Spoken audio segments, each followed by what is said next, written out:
So I guess where did it start? So I'll go back to the very, very beginning, which is that I used to be a 3 or 4 season athlete. So baseball, skiing, soccer, all that kind of stuff, and really didn't do much with computers. Maybe like an Atari or something, which is maybe before some people's time. But anyway, so I did that, and I was actually in a skiing accident about 20 years ago, 20 years, 2 weeks, I think, or something close to that. And I was paralyzed from the waist down, basically. So I found myself in a hospital with not a whole lot to do, and there is actually a limit to how much Price is Right you can watch before you want to kill yourself. So I had to find something better to entertain myself. My mother's a dentist. She had a colleague who was kind of into computers. They weren't even really in most offices at that time. And he just brought this computer. He thought it was the greatest thing. It had like a 3.5-inch floppy disk, which probably none of you have ever seen. And it was like the size of a shoebox. It was a really cool thing. So I started playing with it, and it turns out I'm pretty good with computers. And I didn't know that. And so fast forward a little bit, I'm in high school, and I used to caddy and mow lawns and stuff. I obviously couldn't do that for work. My parents don't believe in allowance, and I wanted money to take girls on dates and whatnot. So I'm asking for money. My parents are refusing the allowance.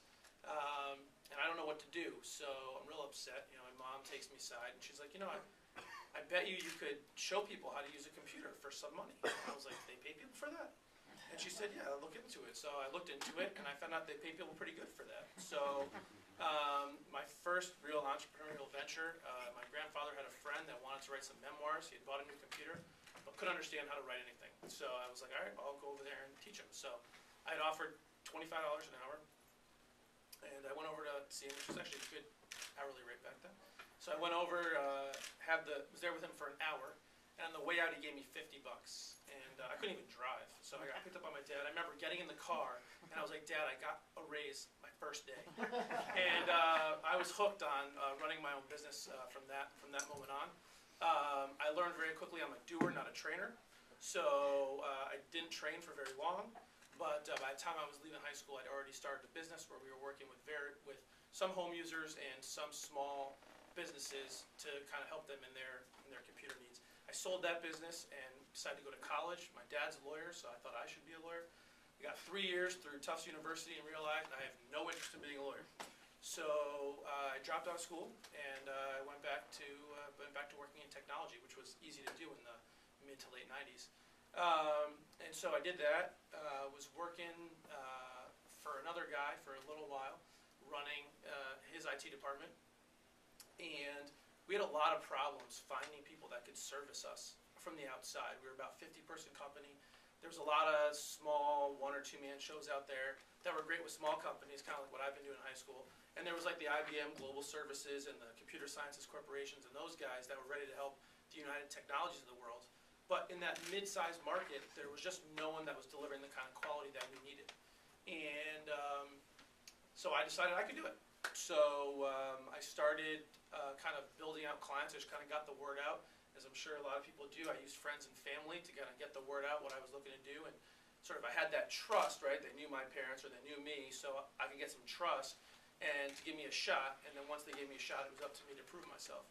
And so I was working a full-time job, but I'd get up at like 5 in the morning. I'd go to these clients before work in the morning. I'd go to work the full day, hit McDonald's on the way out, go to work at another client's for like 4 more hours, go to sleep, and like do the whole thing all over again while I was like building up the necessary capital to give up a lucrative job at a pretty young age. I was probably 23 at this time, or 24. So I did that for about 6 months till my body literally couldn't take it anymore. And I went to the president and the controller of the company I was working for, and I was like, I have a great idea on how to save the company money.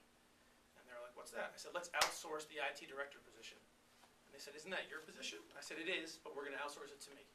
And so I used sort of the base I'd built up plus that to kind of springboard into this business. And what we do is we provide consulting services and support outsourcing for small to mid-sized firms, which we define as 10 to 500 employees.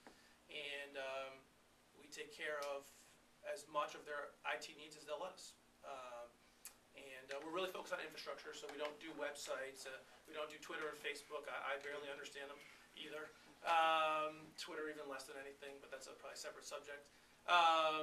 But we do focus on infrastructure, so email, servers, secure remote access, EMR, all kinds of different internal database applications, whatever infrastructure people need to kind of make their businesses run. And it's a great business to be in, because as we're fond of telling people, in every meeting we've ever been to, no one's ever said, you know what, Ari, I'm considering going back to the typewriter. Everybody's using computers more and more, and so our sort of market is organically growing on its own, which is really exciting for us. I think, definitely, I'm sure these guys can talk, or already did talk about, finding like that sort of that niche market. So we really feel like we found an area that was underserviced in terms of quality. We definitely do have some competitors out there, but they're manageable, and we're doing quite well. We're not seeing the 160% growth anymore, but we're an 8-year-old company. So, but we do have 3 lines of business, and we grew our main line of business about 70% last year, which is pretty good in a relatively down economy.